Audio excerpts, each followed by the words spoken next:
All right, so we got some pretty unfortunate news here as Nina Turner has officially lost her re-election bid against Shontel Brown, a corporate Democrat up in Ohio's 11th district. So just some initial results here that we got. As you can see, it was roughly like 66% to 34%. Honestly, wasn't even really close. So what exactly happened here? Why did Nina Turner not end up winning this race? Well, there's obviously a number of different factors that played into this. I think that Nina Turner had an absolutely fantastic ground game where she was going and doing legitimate community outreach, community organizing, and trying to form a grassroots successful campaign. But unfortunately, she was pretty much completely swamped from top-down money that was coming in from Republican donors, from corporate America, from Democratic donors, etc. And that big money basically just overwhelmed this race in coordination with obviously some pretty massive endorsements that she got also pretty much at the last minute. So you had Joe Biden coming out to endorse her. You had Nancy Pelosi coming out to endorse her. I'm pretty sure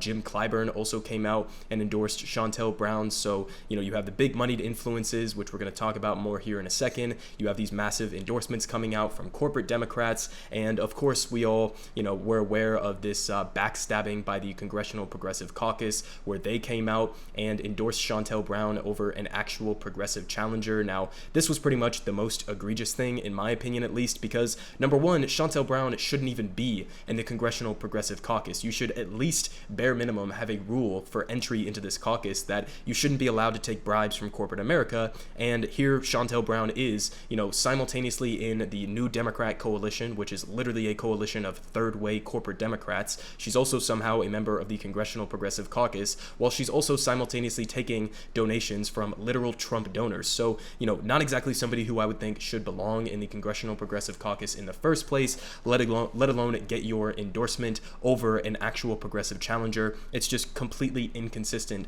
with the strategic and moral and policy beliefs that exist or should exist within a progressive caucus within Congress. So this was a just complete fucking failure, both from the caucus as a whole, but also from individual members of Congress within this, like namely members of the squad, who basically took a back seat and decided to not stick their necks out there to come out and endorse Nina Turner. You had AOC was pretty much the only member of the squad, or literally the only member of the squad, who at the last minute, a day before the election, came out and endorsed Nina Turner, which I guess, you can check that box and say that you did more than your, partners in the squad, but at the end of the day, that really was not going to make any meaningful difference in the race. So, pretty pathetic showing here from the squad, not being willing to actually show up and put themselves out there on behalf of Nina Turner. Now, they did come out and basically give some excuses as to why they didn't support Nina Turner in this race. So I wanted to read this breakdown here from The Intercept where they get into some of the details. But honestly, just a warning, reading through this, it's just completely pathetic that this is the current state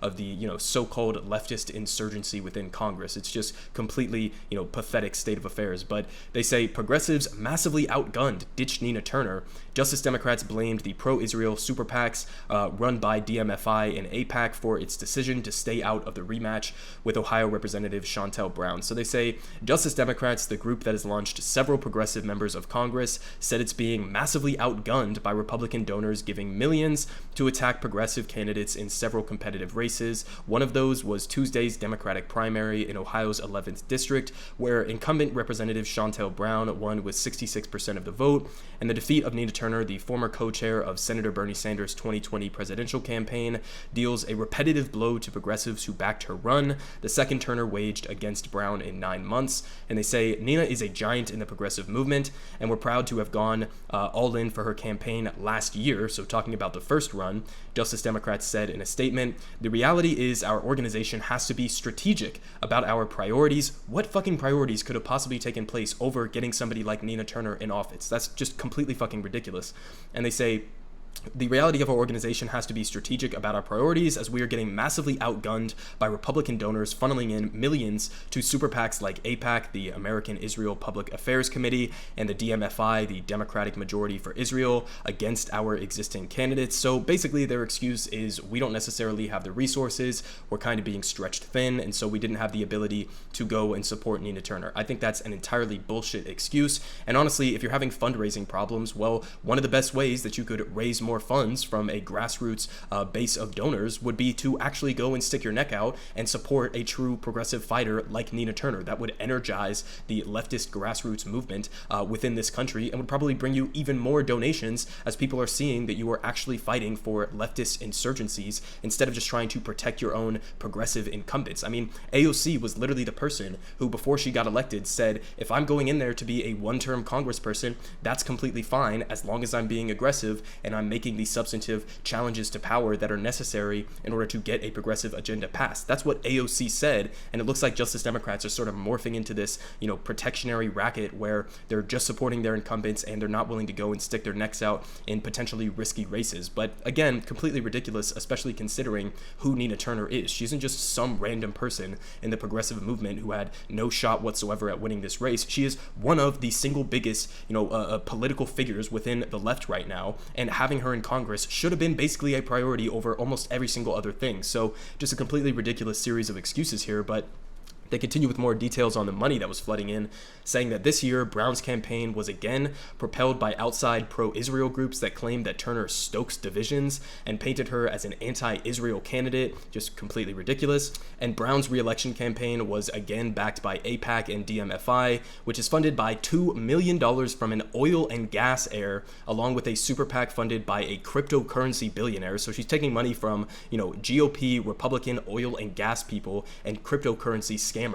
And the United Democracy Project and AIPAC Political Action Committee spent more than $280,000 on the race last month, including more than $198,000 on ads attacking Turner, and the DMFI PAC spent more than $1 million on the race last month, including more than $312,000 on ads against Turner. So they are literally spending hundreds and hundreds of thousands of dollars on attack ads. This is why I think a substantial portion of the electorate in this race might have been misled into thinking that Nina Turner is this, radical outsider basically, or this divisive person, when she's just not. She just represents a broad policy agenda that is massively popular amongst Democrats, Republicans, and independents in this country. But they continue saying a spokesperson for Justice Democrats told The Intercept that the group didn't have the resources to get involved in every primary, particularly in light of major spending from Republicans and pro-Israel groups. So what is the lesson there? That every time that Republicans or, a pro-Israel or corporate America starts flooding in donations to a race, that you just throw your hands up and give up,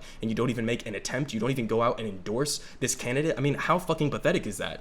But they say, quote, each candidate we recruit requires massive staff and financial resources, especially since many of our candidates have little to no name recognition. That doesn't apply to Nina Turner. Or existing fundraising networks, again, doesn't apply to Nina Turner. If we had twice the budget, we could likely get involved in twice the number of primaries. When we endorse a candidate, we're typically going all in for them with significant staff and financial investment, which isn't possible for us to do in every primary right now. So again, I get it, you have limited resources, but how the fuck is anything going to be prioritized over getting Nina Turner elected? This is somebody who could be a legitimate fighter, who could actually change the political makeup within Congress, who could push back against corporate Democrats just as equally as she pushes back against Republicans. So again, if your priorities are limited, well, you should have prioritized Nina Turner. But again, I think just broadly, this is a pretty pathetic excuse. But they say many progressives who backed Turner last year stayed out of the race this cycle, which picked up after many groups had already drawn up their electoral strategies and top priorities for the 2022 midterms. Another major diversion came from the Congressional Progressive Caucus, which endorsed Turner last year, spent nearly $100,000 on independent expenditure supporting her, and last month endorsed, of course, Shontel Brown, completely backstabbing Nina Turner.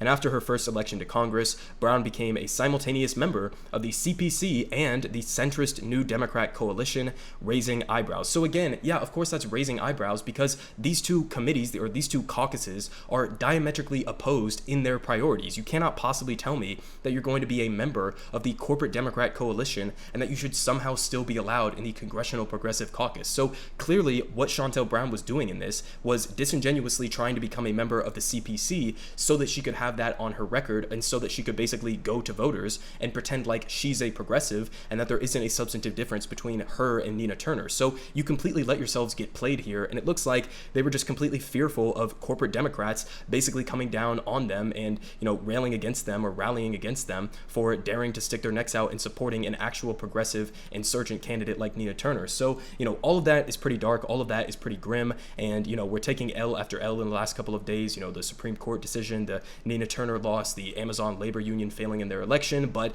if anybody could possibly get a bright spot out of all of this, it would be Nina Turner. And I think her concession speech after losing this race was pretty much the best that I've ever seen in my entire life. So I wanted to play this for you guys. And notably, she does hint, as it says here, at a potential 2024 run for president, or, whatever it may be. I'll let you guys interpret that. But let's go ahead and hear what she had to say here. On the $1 million super PAC money, that's what they said that we couldn't do.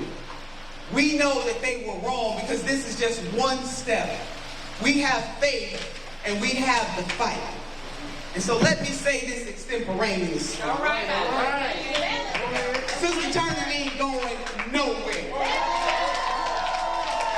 My resolve tonight is intact. And this is what I do know. That in the spirit of Congresswoman Shirley Chisholm, I'm unbought and I'm unbossed. And that's why that money came in here. Because they know in the halls of Congress that I was going to shake that sucker.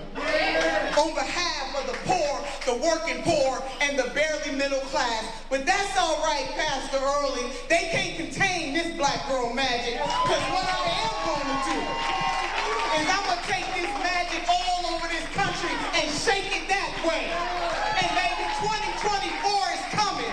And I think the great state of California got something to say about what Sister Turner should do. The great state of Iowa got something to say about what Sister Turner should do. The great state of Nevada got something to say about what Sister Turner should do. But we ain't going nowhere. They just reinforced my resolve. And that just like King James, LeBron James decided to take his skills to South Beach, but what Sister Turner is going to do is to continue taking my skills all over this nation, and I'm going to see some folks in 2024. Hello? All right, so, yeah, there's a lot that you could take from that. I don't know if she's specifically saying that she is going to be running in 2024. I honestly hope that she does, because, listen, it's not even about whether or not she has a legitimate chance at winning that election, but, we need something, because if the two people who are going to be leading the tickets for the Democrats, likely either Kamala Harris or Joe Biden or some other boring centrist corporate Democrat, if that's going to be leading the Democratic ticket and then Republicans are pushing somebody like Donald Trump or Ron DeSantis, you're going to need a third option there. You're going to need somebody who is able to galvanize working class Americans, pull together a broad working class coalition like Bernie Sanders was able to do, and energize people. Whether or not it's about finally winning a third party candidacy for presidency, I don't think that there's virtually any chance of that realistically happening. But nonetheless, if she does run, or if she supports Bernie Sanders in a potential third run, or if Marianne Williamson or somebody else decides to run, that's something that we could definitely use to our advantage, and at the very bare minimum, start to actually pressure corporate Democrats to make firm demands of them,